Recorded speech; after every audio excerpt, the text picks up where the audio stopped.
Good morning, everyone. Welcome to Today y Mañana. I'm Alex. This is Xavier. We're very excited to have you joining us on a beautiful morning here in Charlottesville, Virginia. It may be hot, but it is pretty. Yeah. The sun is out. The leaves are in full green. Bloom or brown. Exactly. Yeah, as long as you're in air conditioning. That's right. Yeah, well. It's a beautiful day. It's a comfortable day. So just enjoy the AC and look out your window and enjoy the beauty around you. So that's a perfect day for that. And it's a perfect day for some Today y Mañana. Oh, yes. You know, because we got a full show today. Exactly. We're going to be joined shortly in the show by Miguel. We're going to do one of those FedEx, where the guy speaks so fast. Remember that FedEx commercial? I think it was fast. FedEx. You don't remember? No. There was a FedEx commercial where the guy spoke like 1,000,000 miles a minute. It's just going to be like that. Well, we'll try to be a little better than that. Okay. You know, we want you can't be better than that guy. We want people to hear the guests. I'll be slower than that. Okay. I'll be slower than that. Because we're going to be joined shortly in the show by our great friends Miguel, Coradine, and Karolina Medina from Craddock, Sirius Insurance. And then later on in the show, we'll welcome Elise Miller, Mezzo, Soprano, and Adam Rodgers, Baritone from the ADER Emerging Artists Program right here at Charlottesville Opera. And then last but certainly not least, we're going to be joined for our monthly meetup with Matthias. Matthias Yohn from Matthias Yohn Realty is going to be coming on. So we have a great show. Great. Absolutely. It's going to be fantastic. Glad to be on with you. I think. Thank you. Were you and I? Well, last week it was 4th of July. Last week was 4th of July. And the week before that, I can't remember. I think it was I think Michael was on with me because we had on Michael Slon. That's correct. Absolutely. So and Bridget Eversole from the opera. Right. So that was we had the double Michaels that day. So it's been a little bit since it was you and I, but I always look forward to it. Same here. It's always enjoyable. So, of course, love being here on the I Love CVille Network set, presented by Emergent Financial Services and powered by our good friends at Craddock, Sirius Insurance, Matthias Yohn Realty, Charlottesville Opera, Forward, Adelante. Thanks to everyone who's already starting to tune in. We've already got some people loving the posts, loving everything that we have in store today. So that's for sure. Elizabeth Urpí liking the show today. Nicholas Urpí liking the show. He went to the premiere. It was like the preview. It was like the dress rehearsal for the Elixir of Love this weekend, and he loved it. He loved it. Yeah. He loves all that anyway. Yeah, he couldn't say enough. He absorbs all that. Enough good things about it. So that was fantastic. I know he really enjoyed that. Tomorrow night, and then Sunday, you said? Absolutely. So it's going to be tomorrow, the 12th of July at 7:30 p.m. And then Sunday, July 14th at 2 p.m. Okay. It is going to be the Elixir of Love. You can still get tickets at charlottesvilleopera.org or theparamount.net. That's a great name, right, for an opera. Mm-hmm. Elixir of Love. Yep. Most of them are a little different. Exactly. This one, most people should really enjoy. It's fun. It's lighthearted. It's not difficult to follow. It's in Italian, so I think for first introduction that kind of helps. Nothing against. Absolutely, yes. I will say nothing against other operatic languages, but let's just say some of them are a little more. Well, there's nothing like the Italian language. Yeah, I mean, having heard them all on the range of flowery to rather formal. Italian is definitely on the flowery side. Well, I heard a Russian one once. Oh, did you? Boris Which one? Boris Studnov. Oh, by Mazurki in Russian. Yes. It is a serious language. You don't feel very lighthearted when you're listening to. It was also a serious opera, but that's for sure. That's for sure. Wanda Tucera Epstein says, looking forward to seeing the production. You will not be disappointed. Absolutely not.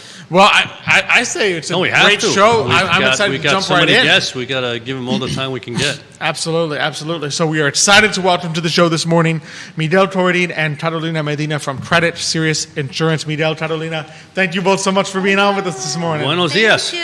Buenos días, buongiorno, como siempre. Buongiorno. Thank you, Javier and Alex, for having us here. It's always, great to see you here in the show. Same here. It's always a delight. It's always a pleasure. So, Xavier, I know we've one of the things we wanted to talk about, because I think it's come up, and Xavier will trying to do English and Spanish on this, is just the market we've been seeing, because I especially I think if people are reading news articles and stuff, to be like, oh, it's a hard market. It's a hard market. So I know Xavier has a kind of question on that.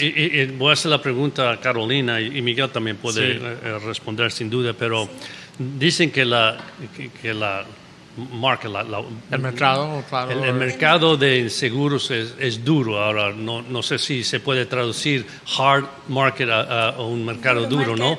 Estamos en un mercado quizás, difícil. Primeramente, quizás puede Difícil. explicar, estoy seguro que hay gente que no entiende lo que quiere decir hard market y quizás puede explicar lo que quiere decir y qué es lo que está pasando con los seguros estos días.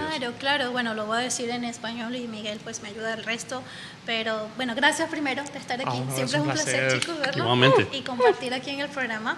Sí, o sea, hard market pues lo decimos como un mercado un poco difícil porque como podrán ver pues muchos...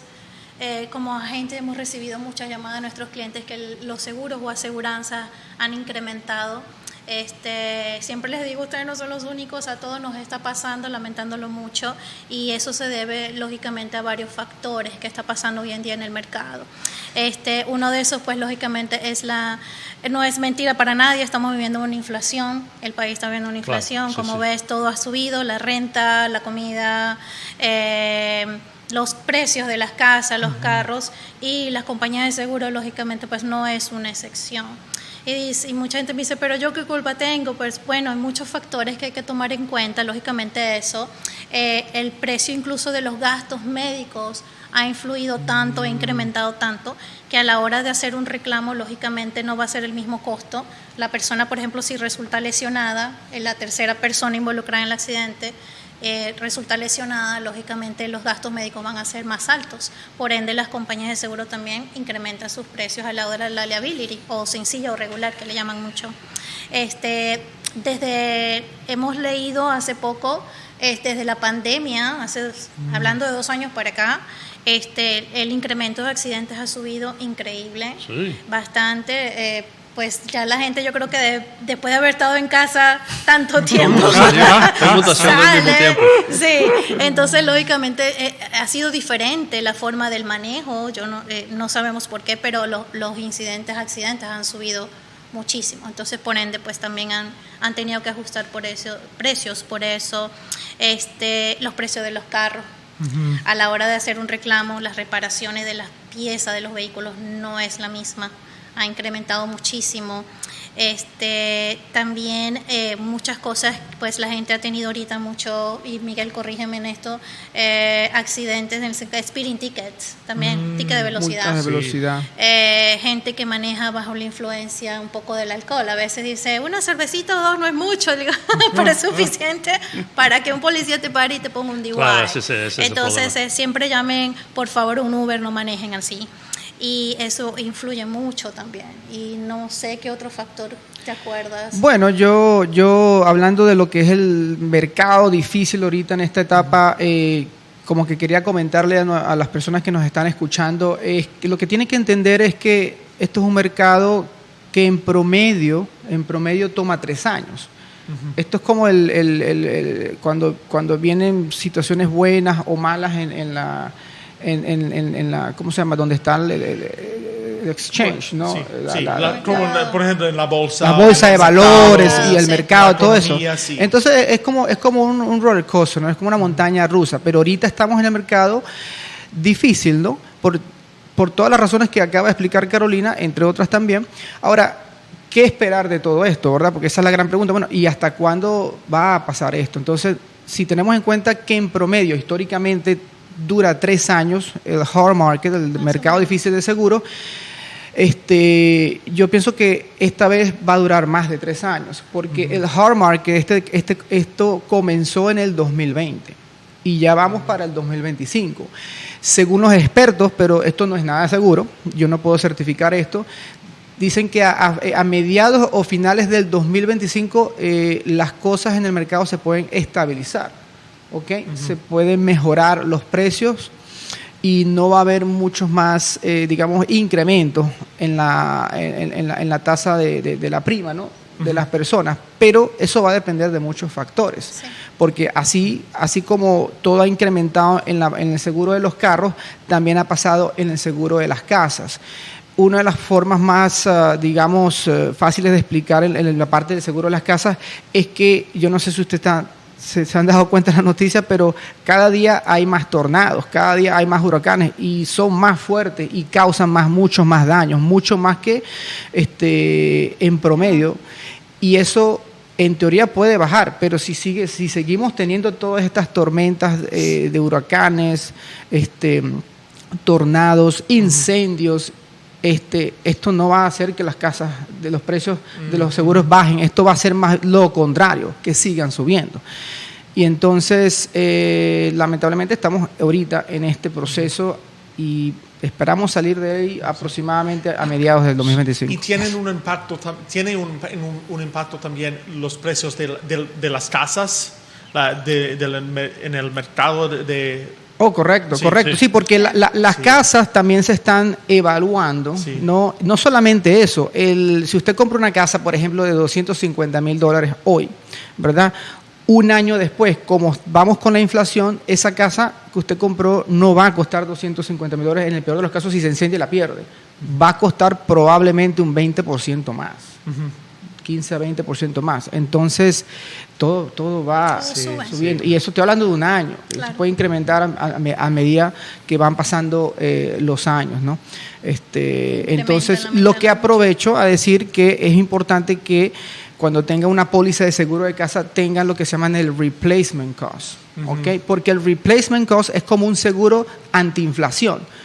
Es garantizado. Si usted no lo tiene, se arriesga que si en 10 años después su casa se incendia y la pierde y su casa cuesta $250,000, por ejemplo, puede ser que su casa de aquí a allá 10 años cueste $100,000 más reconstruirla y el seguro no va a alcanzar a cubrir todo eso. Sí. Pero cuando usted tiene esa cláusula de replacement cost garantizado, no importa cuánto cueste su casa, el seguro va a cubrir lo que cueste reconstruir su casa. Es muy importante, ¿no?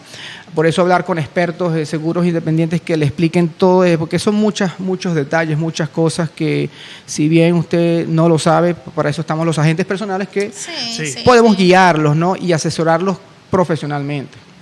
Yeah, what I was going to say, I like to just summarize what he said in English just a little bit, which makes, it makes total sense. Sometimes you sit there and go, why is my insurance going up? But when, now that they've explained it, makes a lot of sense, right? So basically, you take out whether it be home insurance or car insurance, right?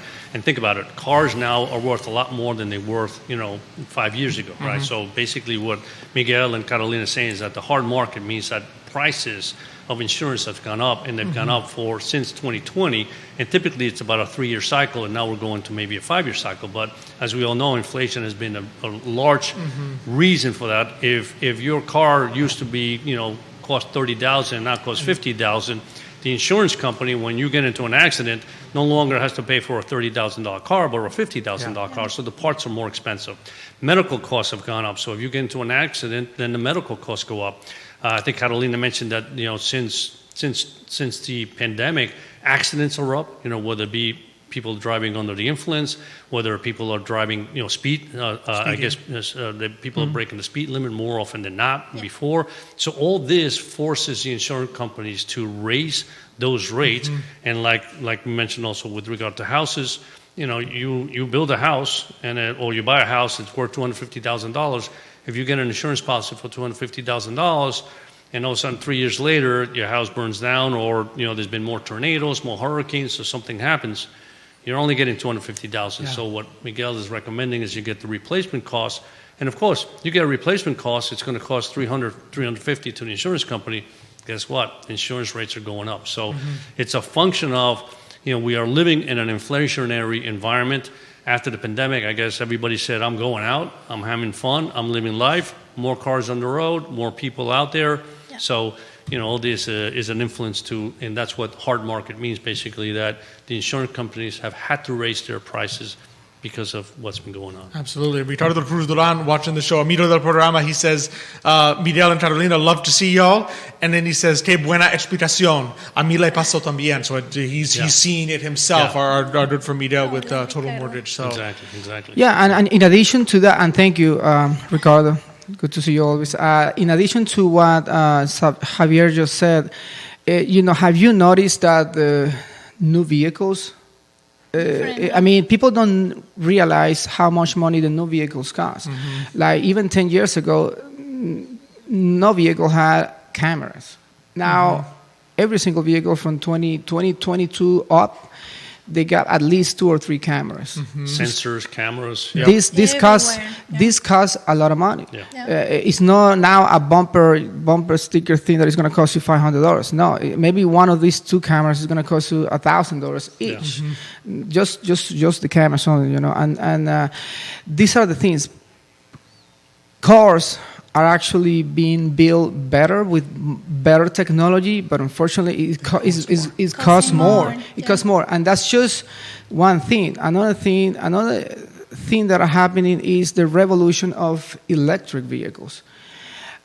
Some insurance are not even taking Teslas when they are used because it will cost a lot of money to repair it's just something that insurance don't even. It's an unknown, right? It's an unknown, and it costs a lot of. I mean, you know how much a Tesla can cost? Easily $80,000, and we're not talking about a Ferrari here, which is an electric car, So insurance they're getting caught off guard on all these expenses, and they're having to readjust 2 or 3 times a year.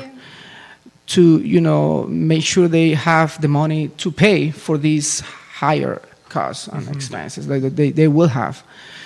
That's another factor that people, That's a big one. Well, and just we run that with our financial plans, right? When people say I'd like to buy a car probably in 3 to 4 years, when I put in what the expectation is, they say, "Oh no, we wouldn't buy that kind of car." I say, "What kind of car do you have now?" And I said, "Well, that's what the cost is today." So imagine in a few years from now, and they say, "Wow," Exactly. They don't realize that the new car they bought 6 years ago. 6 years ago, yes. If they were to buy a new version of that today, it's not a $25,000 car. It's an almost a $50,000 car now. It's the same car. Yeah. But that's where prices have gone. And I mean, Miguel touched on it. The importance also then of working with a professional agent to really help you navigate, because it's not as easy to just navigate this type of market anymore. And you guys, I know, not only are there 2 of you, but you're growing the team. Yes, we're growing the team. We have a new member of the team. Her name is Vanessa. Planning to bring her in the show next time. Nice. She's bilingual, and she will definitely, we love her so much that she's taking great care of all our customers, especially the ones that speak Spanish, which we have a lot of them. And, That's wonderful. Sí, para decirlo un poco en español también, tenemos a una nueva representante, Vanessa, excelente persona de servicio al cliente, las va a ayudar con todas las preguntas que tengan también que tengan con respecto a auto, casa, comercial, y bueno, estamos muy contentos con ellas.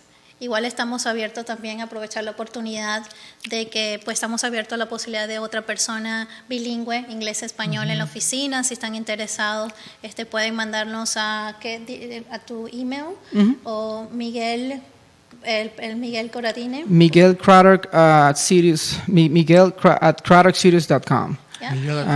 We just like Karolina said, we are actively looking for a bilingual professional, agent, and we'll love. If you have any questions, any interest, please give us a call. Yeah. We're happy to have an interview. What's that email again? My email You're is... not switching jobs. I'm bilingual. No, it's been a pleasure. What's the best way for people to also get in touch with you both? Well, the best way, now they can just call us at 434-817-7555, 1 for English, 2 for Spanish. But you can also, we have our social media in Instagram. We also have in Facebook. We also, do WhatsApp application.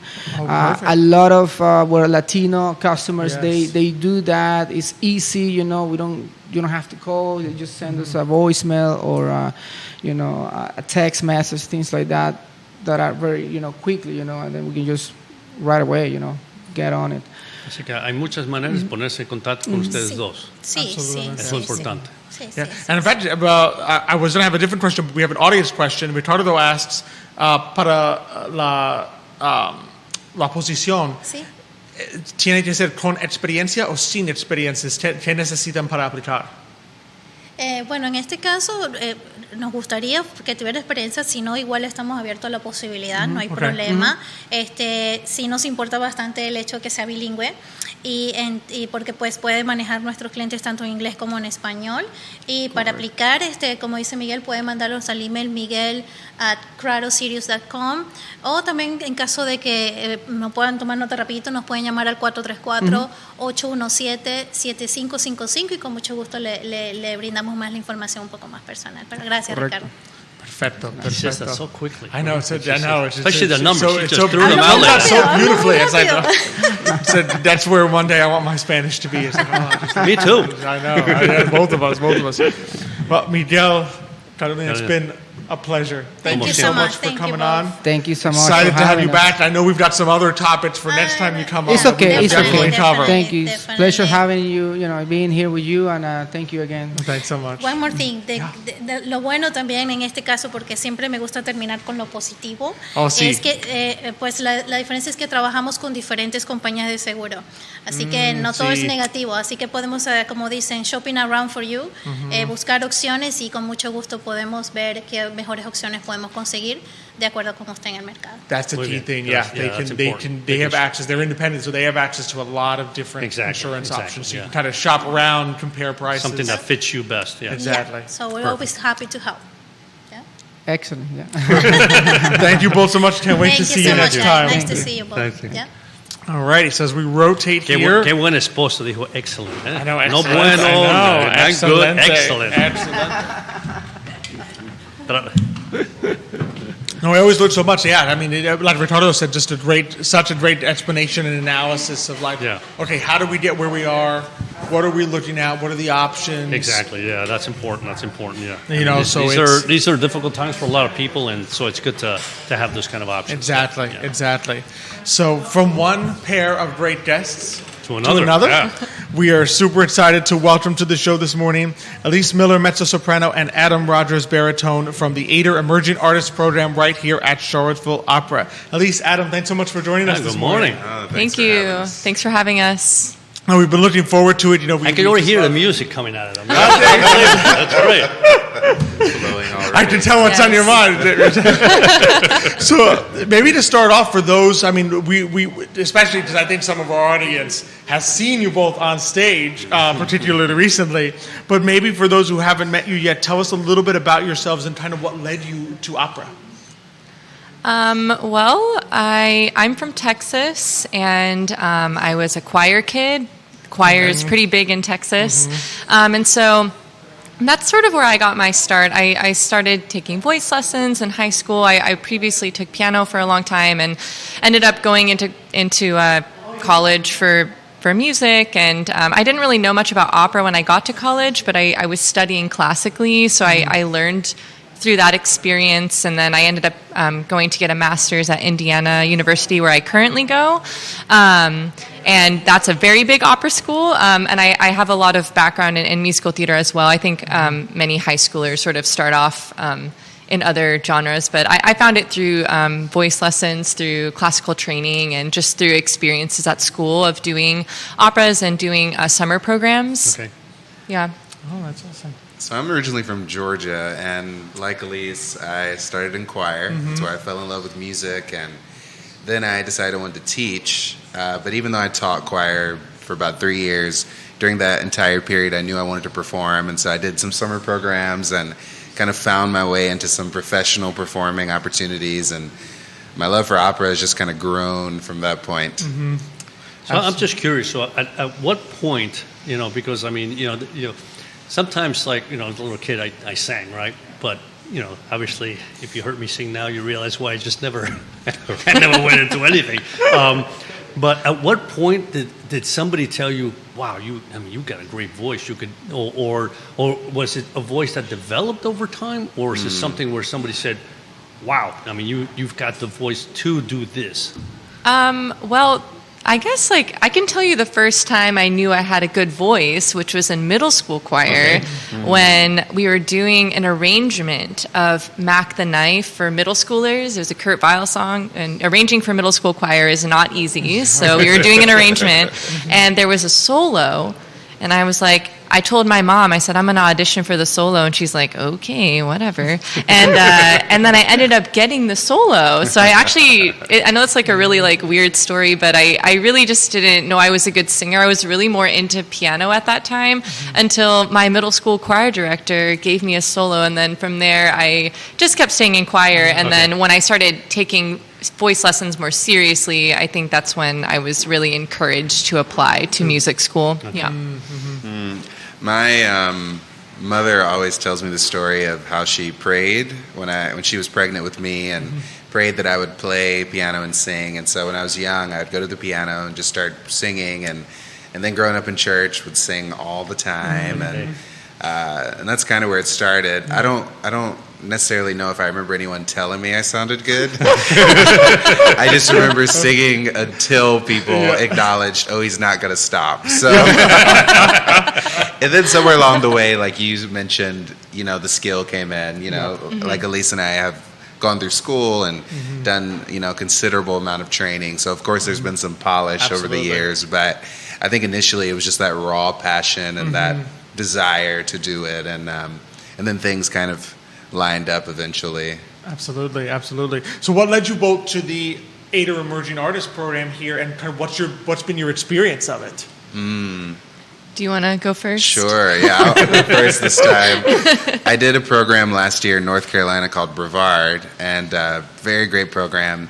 And so I met the artistic director, Dr. Wara, there, and she's just such a sweet person. I mean, what a presence, she has, and a beautiful voice, beautiful spirit, beautiful heart. And so I really wanted to audition for her and Leanne, Dr. Clement, and I did, and I got here, and it's been such a great experience. I think Charlottesville has a beautiful merging of city life, country life, and so you get a nice middle ground, city town, I guess I would call it. And it's been great to meet everyone, to sing at the various places, to even be here with you guys. And thank you. Yeah, I mean, all of this has been quite beautiful and special, and I've enjoyed it. That's fantastic. How about yourself, Elise? Well, I knew that Charlottesville Opera existed, and I knew that they had a program, and so I had never really applied before. It wasn't until last year that I was really applying for young artist programs in a serious way. So I saw the posting on Yap Tracker, which is like a website for if you're in classical music. Everyone knows that website. It's called Young Artist Program Tracker, Yap Tracker. So I just applied through there. I didn't know Karolina or Leanne prior to applying, but I had a really great audition experience with them. I actually auditioned on Zoom really late at night. And I also loved this season. I love Elixir and I love the Music Man.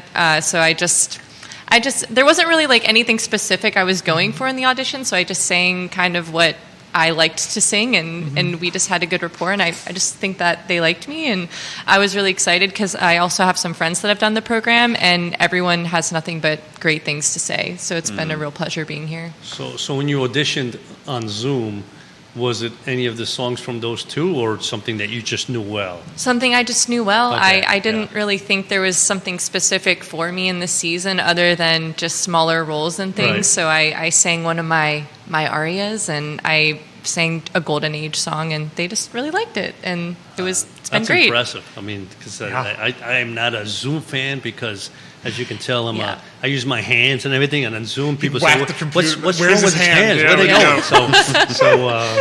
But that's outrageous. That's great. That's fantastic. And and I mean, speaking of the roles, 'cause I mean, you both had, at least for me, memorable roles in the Music Man. Because at least you played Mrs. Peru. I did, and that was beautiful to watch. And then Adam, you played Charlie Cowell, which I had lost. I was telling Adam before, and I had lost track of his name, like in the story. I just knew his name was Charlie, and I just kept telling my wife, that guy, the guy who keeps saying he doesn't know the territory, is so good. I love the fact that he's so good, especially with that opening scene. Rock Island. Where there really isn't much accompaniment. Right. You guys are kind of just out there doing it just with voices. Yeah. So what was just out of curiosity, what was the experience like to have that musical theater and have roles in the Music Man? Oh, man. Charlie is such a hilarious, just boisterous character. Charlie says what's on his mind. Yep. Which is so funny because I have that silly, goofy side, but I'm usually very careful, very calculated person with my words. Charlie's not. So Charlie just comes out and tell us how it is. And, Exactly. so that was so fun to dive into that. And musical theater, which is so devoted to the text. We as opera singers are too, but I think musical theater is, I would say, I don't know how Elise feels, but I feel like MT is a little more text forward than opera is, and I feel like sometimes opera is a bit more voice forward. So with musical theater, it's like we really want that text. You may not sing, super well, and we want you to sing well, but that text, and so it really took me back to my roots of like selling the story, being devoted to the text, really communicating, which I think helped me to convey Elixir, and helps just everything else because you're really committed to telling the story the best you can. So it was so fun. How about you, Elise? Yeah, I agree. I think that in musical theater, there's really, in opera, sometimes you can sort of, I don't want to say hide, but there's just more things like, there's just all this beautiful music going on and you can really like use your voice in a different way versus when you're doing musical theater and you have dialogue, you really have to, your delivery and the way that you say it is really important. And so I totally agree with you. There's nowhere to hide. You have to really hone your acting skills and use a different just part of your brain, I think, in a way. And I love doing that. I've done other musicals. I had never had to do an Irish accent, so that was which is pretty impressive, I have to say. Well, thank you. I wouldn't have called it authentic, but I did my best. I watched a lot of Dairy Girls and other Irish TV shows and movies, and just tried to learn it orally, I guess. But yeah, I love musical theater. I think that it definitely informs other opera experiences that I have because it's a great way to work on acting, but coming at it from kind of a different angle because you do have to speak and you don't just get to sing everything. So that's and I think it helps dispel, because I think one of the things growing up, stereotype was always, you would always hear opera singers, they're terrible actors, like they're lousy, but you really don't, like, because I think of what you learn in musical theater. I mean, every time I've done Charlottesville Opera, I'm like, no, they're doing a good job. The delivery's good and so forth. Because I think, obviously it's great to have that mixing of talents, and then also it's great, I think, to experience operatic voices in musical theater, because especially if like your last time seeing it, like I remember I had never seen the Music Man before, but I had seen Guys and Dolls before last year's performance, and I mean if your only experience in Guys and Dolls as mine was Marlon Brando trying to sing, it's not a great, it's like, oh man, I guess they don't really sing well in musical theater, and then you actually go to music theater with beautiful voices, and you're like, so this is what it should sound like with a beautiful voice singing these parts. Yeah. What I was going to say, that's a great distinction. I never actually heard that, but that makes total sense, right? That in musical theater, obviously, it's the words that really count because it's a story, right? Yes. And not that in opera, there's a story too, but you can always hear. And I grew up with opera because my mother was involved in opera, so I listened to a lot of opera. But you could always, and I'm not going to say mumble, but the music that comes out, their voice is so much more important than the enunciation of the words, whether it be in Italian or German, whatever, that they can, like you mentioned, they can probably just mumble a little bit, but that voice comes out first, right? But in musical theater, if you're mumbling the words, it's like, well, what's he saying? What's going on? I'm supposed to understand it's interesting. This. Yeah, it's interesting you said that. And it never occurred to me, but that's so true, Yeah. But I was going to ask you guys, so singing without any music, how difficult is that? When you say music, do you mean microphone? Like so let's say you have to, or? in other words, you just have to sing, but there's no music playing. There's no accompaniment, you mean? No accompaniment, I'm sorry. Yeah. Okay. To me, that's music. Yeah, how difficult is that? Are you referring specifically to Rock Island, maybe? Or just period? How difficult is it, period? Yeah, just period. Yeah. Well, I think being such a choir person, even though in this format, I'm an opera singer, musical theater. But to my core, I'm definitely a teacher and a choir teacher. And what I always taught my students is audiation. So hearing the pitch before you sing it and then having a tonal center. And if you practice it enough, it becomes sort of like muscle memory. And so you don't deviate from the track, if you will, right? So let's say the train is, staying in the center of the pitch. We don't leave the track.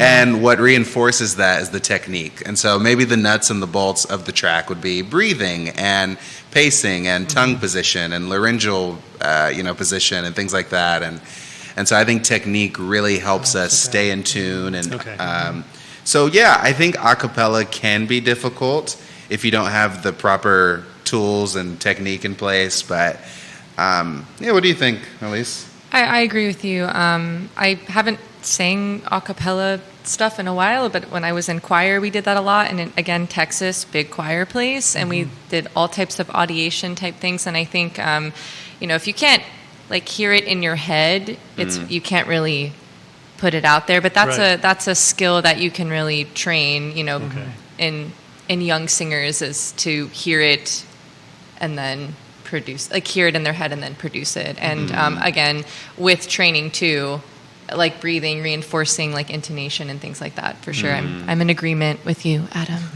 In agreement.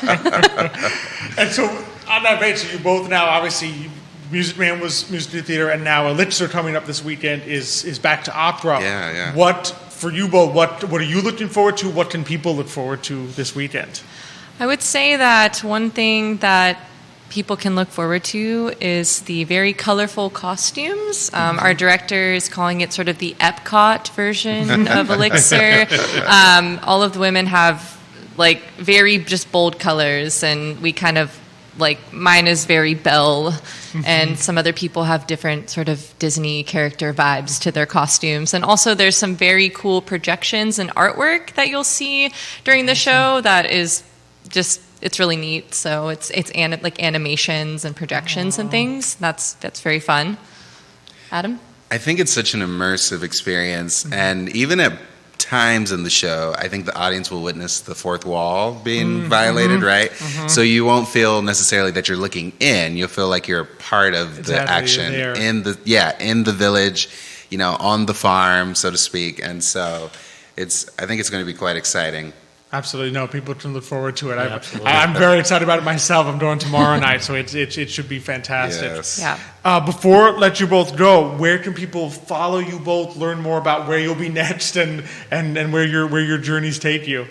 My handle on Instagram and website is Elise Miller Voice, so you can find me there, Instagram or www.elisemillervoice.com. Perfect. And how about you, Adam? Adam Rodgers. So Adam Rodgers on Facebook, Adam Rodgers on Instagram. Super easy. The website, www.adamjrodgers. Mixed it up. There you go. There's a twist. Whoa. Watch out. Adam J. Rodgers. But the website is on my Facebook and Instagram. So if anyone wants to follow or keep up, you can find it there. Fantastic. Wonderful. It's been such a pleasure. Absolutely. Nicholas Urpí says he didn't know Elise wasn't Irish. Oh, yeah, no. This was really good. This is my real speaking voice. So now this is my real accent. Going to the show today, he said, wait, she's not Irish. I am not. So maybe somewhere in there, but not recently. Well, you did a great job, obviously. Absolutely. Well, this has been such a pleasure getting to meet you both. Absolutely. Yes. You did such a wonderful job. And also I went to the festival where I know each of you had some solo singing for, and it was so beautiful, and I know, and we appreciate it in that heat. Yeah, absolutely. So it was hot. It was. We did it. So we just admired all of you doing such a wonderful job, and we appreciate you coming on today. Oh, Yes, thank you Thanks so much for having having us. And good luck tomorrow night and Sunday. Yep. Thank you. All the best. We'll Have see a you good later. one. Knock 'em dead, as they always say, right? Absolutely. Or at least it's dead with laughter, probably Of for course, Elixir. no. Right. Thanks, Dan. Have a Thank good you, guys. Thanks. And then a couple other people watching the show this morning. Just a couple of shout-outs. Otto Turkish CVille is watching the show this morning. Claudia Troy watching the show. Jasmine Alarcon watching the show. Olga Morse from Puerto Rico watching the show. Ray Morris tuning into the show this morning. So thank you, everyone, for tuning in and joining us. And we are excited to go right to our next segment, which is our good friend Matthias for our monthly meetup with Matthias Young Realty. Matthias, how you doing this morning? Fantastic. Thanks for having me again. You got the pleasure of learning and seeing the other guests come on first. Impressive young singers, definitely. I thought it's a quiet time. Everyone talks about the summer slump, but here we are with a full program today. Very interesting guests. And yeah.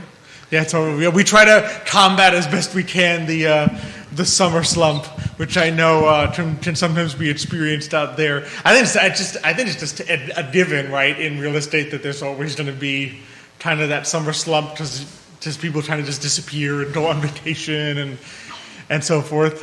Yeah, historically speaking, we have those two strong seasons, the fall and of course the spring market, right? And typically around Christmas, it's getting slower. And then, of course, the summer slump. People assume that everyone is on vacation, and I'm sure many people are. But well, the university's on vacation. That's what it is. All the students are gone, so traffic is a little better. And when right now it's as you said, it's a slower season. Market factors, but also people are on vacation, and so a lot of people think that's the reason why we sell less homes right now. But I always think to myself, only so many people can be on vacation at the same time. Sure, school is out, students are not here right now, but I see a lot of roads on the car. Yeah. Do you think it could be sometimes I wonder if it's also a timing thing, because I know one of the reasons spring I've heard is so big is because families start to look because they want to move in the summer before kids go to school. And I mean, I'm thinking maybe the reverse kind of is true. By the time you get to mid to late July, families might be saying, do I want to move now? But do I want to look now? Because if I move in August, I gotta get kids signed up and everything in 2 weeks for school. It just tightens their time frame. Right. You don't want too many changes in your life happen simultaneously, right? So you want to time this right. And depending on your situation, whether you're a family with school kids, obviously that plays a role when you look for a home. And historically speaking, that's true. Things are a little bit off and different coming out of the pandemic. The historic seasonality of things didn't really align with what was happening, at least 2022, 2023. But yeah, the market has cooled down. I can see that. And if you look at the sold homes in our area, whether it's Charlottesville, Albemarle County, or surrounding counties, the numbers do show less activity year over year. But at the same time, home values go up, right? So we always have that paradox happening in our area. Unfortunately. It's fascinating. Do you have to, in that vein, have you seen, because obviously this is not the first time we've had you on to talk and known that, home values are going up. We've talked about interest rates several times, right? Have you at all, at least as you talk or advise clients and potential clients, have you seen any change in mentality in terms of a shift from, how long do I have to wait this out, to, what do I do now given this situation, because it might not be changing anytime soon? Well, the first thing I always say is I can't advise on financial things because I'm not a financial advisor, right? But we can talk about what we observe, and people watch CNN on Bloomberg and then take those headlines and then they call me and ask, is it a good time right now? And I think the answer always has to be personalized because it depends on so many factors. Whether to buy a home right now, whether to sell a home right now, is that a good idea or not? And especially working with buyers, and you're not the first to raise this. We hear it all the time. And again, it depends on your situation. What are the pros and cons of waiting to buy a home or to pull the trigger right now? Should we wait for lower interest rates? There are indicators that make us believe that the rates will slowly go down. At the same time, how much control do we individually have over Federal Reserve policies, right? And does it mean that if I get a lower rate in 2025, could that also mean that the price of the same property is higher. Mm-hmm. So what's the best answer here, right? And also look at buying power. Mm-hmm. If rates go down, that might actually mean that I am more competitive with my finances. You know, my buying power is higher because all of a sudden I can have access to higher priced homes because my overall monthly financial commitment is down. So there are a lot of considerations. And I know everyone is tired of this generic answer. It depends, but it really does. It does. Yeah. It's And true. now more so than ever, I think. Yeah.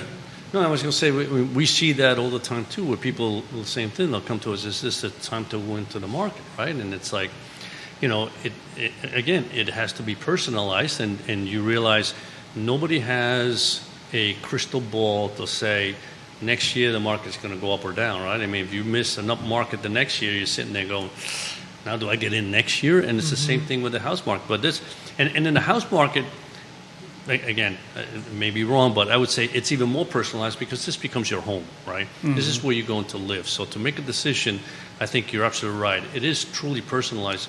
Are you ready? Are you ready to go into a house that it will become your home? And this is what you want over the next, whatever, 10, 20, 30 years, right? And whatever the market is, whatever the price is, whatever interest rates are, if you can afford it and that's what you like, then it's probably the time to do it, right? Because if you, like you said, if you wait for the next year, it's like, boy, that house that we saw last year, that's the one we really liked. Now we can't find one, or now they're a little more expensive. Rates are down, but there's more. So you sit there and you go, it truly has to be, what does that person need, and is it time for them? Right, and your answer shows me again that not only in my industry it makes sense to sit down with a client or someone who is wanting to become your client and look at what the circumstances are. Personalize it. That's so great listening here to all the small businesses. They do exactly the same thing. It's not an online search and then you get a generic standardized answer. No, it's specific to the individual's needs and situation. And I think Absolutely. what people, especially in the more challenging the environment, that's when it becomes even more, because I think sometimes there's a tendency when the environment is challenging, right, to try to save money. In other words, okay, let me try to do this myself because things are tight and it may cost me to seek out advice, right? And I think you see that mentality creep in, but in reality, it's when times are difficult, when there are challenges, when, in other words, when you're in a hard insurance market, you need someone like Miguel more. When you're in a challenging interest rate and price environment, you need to talk to someone like Matthias more. Exactly. And we see, and I know in finance they say the same thing, right? No one ever wants a financial advisor or really needs one if the market's just going up every day. It's when things go south that you're like, oh man, I wish I had talked to someone before things were becoming challenging. So I think it just goes, especially I think in this environment where people might be tempted to say, "Oh, let me try to do this myself because maybe I've been watching the news and I don't have to pay a realtor anymore. I don't have to do that." Right? But it's when things are tough that you need someone even to just bounce ideas. So I would say, how often is it just a matter of you sitting down with a prospective client and kind of bouncing ideas off each other that they need to hear another voice give them some ideas that maybe they didn't think of? Absolutely, I agree. And what I also just find interesting, this is all human psychology, right? We want to control things, but there are certain things that we just simply don't have any influence over. A lot of people are concerned about the outcome of the elections, right? In which direction it will go. We have no control over that, well, except the one vote that we have. But what we have control over are, data about our market, about our area. And so we can look at facts and numbers and maybe advise based on that. That's in our little microcosmos is what we can do. And that plays a huge role, whether you're looking or working with a financial advisor or with a realtor interested in buying a home here. Yeah, and it's true. I mean, in the end, being able to touch base with a professional that does this day in and day out, has the experience, I think it's a calming there when you go talk to them and say, okay, here's what I'm trying to do, and I'm a little confused as to, am I ready, am I not ready, what am I looking for, what's available, and then all of a sudden that real estate person comes and reviews everything and says, listen, this is, given what you've provided me, given what your goals are, what your expectations are, here's what's available, here's what we recommend. Let's take a look at a few of them and then get a feel for it. And that's when I think people then come in and say, okay, now, and then they begin to hone, because sometimes it's like, they want everything. And it's like, I didn't like that, or, oh, that's got, I didn't like the fence on that house, right? Things of that sort. So now, as a realtor, say, okay, well, now I know the kind of fence they like and don't like, so I'm not going to show them this house. So you begin to hone in on to what that person really wants, because at first, it's like, you get the feeling they want everything. Either they want something very specific or everything. And again, it's honing in us to, what are they really looking for? What can they afford? Priorities? Exactly. And what are the priorities? Maybe it's a school district. I mean, I really want a good school district, or, I want a big backyard, or I don't want a backyard, but I want it close to the city. Little things like that are so important, to have somebody that can really go through with them and explain, where you are, where you're moving to, what are the the areas, the pros and cons of different areas. It's so important. You can't have that. You have not you can't know all that as an individual. Exactly. So that's where you come in. And in this context, I want to just praise you guys and express how thankful I am that we have a show like yours in our community that showcases, very small firms that can cater to different demographics too. As I was sitting here half an hour ago listening to Miguel and Karolina talk in Spanish about their business, it just shows how important it is, because we have a high Hispanic population, and not everyone speaks English, or if they do, maybe not to the extent that they can read a contract, understand an insurance, and it's just fantastic to know. You can refer someone to those two, for example. They know the area, they speak all those languages. I'm fortunate enough to speak Spanish too. I have Hispanic clients. You spent some time. And they are thankful sometimes that I can actually sit down and talk about that contract that they might not understand, right? And on the show, we have seen Spanish-speaking loan officers, bankers, insurance people, among many other things. And so thank you guys for really trying to dive into the small businesses of our area that otherwise people might not know about. That's kind of why we're why we here. started. And it's a pleasure, it really is. I mean, Alex and I talk about it all the time. When we first started, and little by little we realize it's just amazing how many different types of businesses and people with different talents that there are out there. It's like sometimes people come in and they talk about what they know, and I'm sitting there going, I didn't even know it existed, much less how much they know, right? So it's just, it's been a blessing. I mean, I've learned so much and got to meet so many people. It's been, and I love, like I mentioned, Zoom's not my thing, but being in front of people I love, so it's been a lot of fun. Absolutely. I mean, one of those is... Oh, go ahead. Interesting anecdote. I always joke that, I'm from Germany, as you know, that it would be great to find this niche and just have German clients all the time. There are no Germans here. Something interesting, the Euro 2024 is happening right now, the Europe Cup for soccer.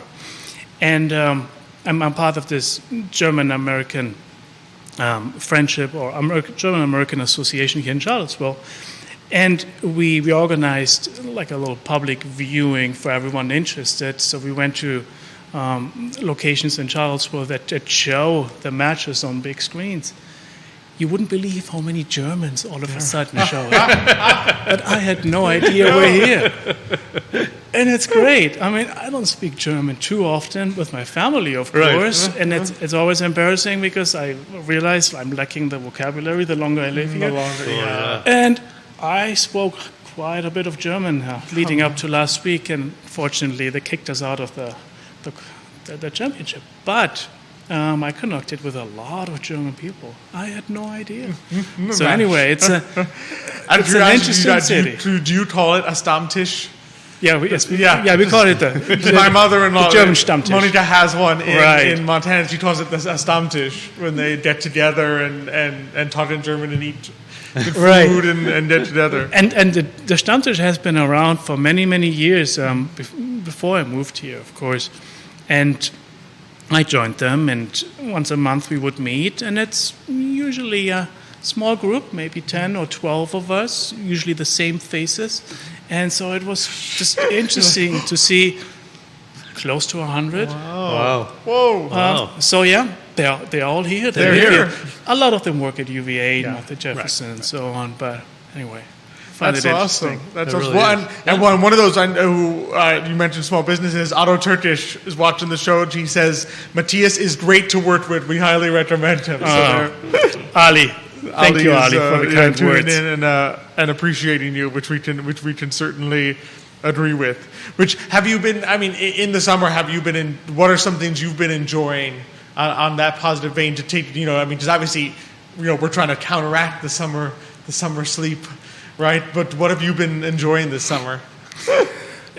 I enjoy that moment when I open the door to my house and I feel coolness. It's hot right now. So I enjoy the morning hours and the evening hours outside. This morning, before coming into this place, I walked on the downtown mall and I was observing the street vendors building up their little little shops. Right. And people drinking coffee outside. And it was the perfect climate and temperature to do that. I really enjoy that. But, of course, at 2 or 3 p.m., it's a different story on the downtown mall or just wherever we are right now. I think we're all struggling a little bit with the lack of rain. Yes. I mean, I complain about it, but imagine being a farmer and not having the rain right now. I don't think the heat is as surprising as the lack of... the dryness, really. Yes. It's been. It has been as humid. It's been a drier heat because I know I get up in the morning and typically I get up in the morning. I go out into the backyard to go look at my garden and it's like the grass is just soaked. I mean, it's just from the dew. Lately, I go out there. It's like it's not even wet. It's so dry. But no rain. Yeah, for a farmer. That's tough. We could for a little farmer, it's easy. I just water that.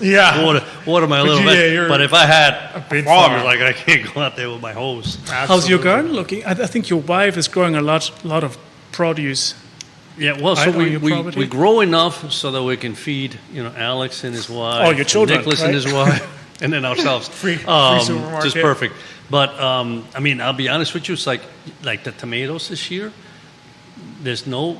By now, usually there's mold already and rot, and the leaves are turning and stuff like that because we get so much mildew. That's one good thing about this year. No mold, no mildew anywhere, but they're just struggling to grow because it's just not getting enough water. And Michael and I there are almost every morning watering because I go out there, it's like dry. Yeah. And if I don't water one day, by the end of the day, my wife's taking pictures. Look at your plants, and they're like this. They're like, oh gosh. So, it's rough out there. It's rough out there. So, but I mean, you're right. I mean, the nice thing is in the early morning, and the evening. I think because of the dryness, you can enjoy it a little bit. Yes, You're able to walk outside, go down the downtown mall, go for a walk in the neighborhood. You're able to do that because it's not as humid. Yeah, and it's funny. Adam said when he talked about Charlottesville, he said it's a beautiful because it's a city, but it's a small town. But it's a small town, and you have all the surrounding beauty and think about it. I mean, how many cities like this have an opera, Music Man, the symphony, a downtown mall, restaurants, right? How many cities have that? And then within like 5-10 minutes, you're in the country. Yeah. I mean, that's pretty amazing, And in 4 hours, you can be at the beach. In 4 hours, you can be at the beach. Yep. Right. Yep, that's a big one. That's a big one. Absolutely. Well, this has been it's wonderful. I apologize for Germany. I told my wife, don't be mad at me. I told my wife because I typically root Spain or Italy. So I told her, look, if Germany beats Spain, I will root for them the rest of the way. So then, but then when Spain won, I texted my wife. I said, sorry, but not sorry. Yeah, but how did they win, you know? We were not giving the penalty we deserved. At the end. Oh, no, that's debatable. Oh, and it is a very huge debate right now. Yeah, it is. Absolutely. It always is, right? Those things are always so close. Anything to change it. Yeah. Anything to change it. But there's always next time. That was probably, that was one of the better all the games. that, and I haven't seen too many of them, right? But that game was like from the beginning to the end. Yeah, that tense. game was tense, good. Yeah. Both sides attacking. That was a fun soccer game because sometimes it's like, you watch a soccer game and there's like 4 shots on goal. It's like, oh, man, it's just like there's nothing going on. But that they was didn't park the bus. They both were playing well. Yeah, going into the competition, we were not too optimistic about our team. A lot of young players, a coach that just recently started, and so we were not sure. And then we performed much better than we thought. So it was a lot of fun leading up to it. And yeah, even though we are out, coming Sunday, the final will be fantastic to watch. Rematch of the Spanish Armada.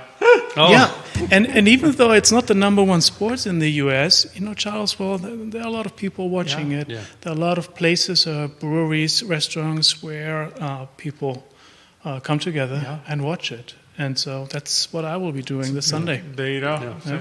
It's a beautiful thing. Yeah, definitely. If you like soccer, I think that's why a lot of people gravitate here. It has a good soccer community with like SOTA and then all the kids sports and stuff like that. So it's good also for people who want that And for UVA their kids. typically has a pretty good soccer team. Yeah. Absolutely, Yes, they do. Yeah. We churn out a lot of good players. And I think Charlottesville now has a soccer team as well. I think the CVille Blues is the name of it. Oh, I didn't know that. So yeah, just There you formed go. earlier this year, if I'm not mistaken. More to do. More to do and see. Yeah. That's fantastic. That's wonderful. Well, Matthias, it's always, amazing how always great to 25 be here. minutes. Yeah, the 25 it's minutes always goes by. It's so fast. But thanks so much for coming on. Absolutely. Look forward to our next one. It's going to be we'll be in the dog days of August. See you next month for the next one. But it'll be even hotter probably. But it's been wonderful. Really appreciate it as always. And it's still getting props. People watching Trisha Tavalacci watching the show this morning. Oh, hi, Trish. Yep, Yeah, she's up in New York State. Oh, just watching from New York State. And thanks for tuning in. It's cooler weather up there. Yeah, absolutely.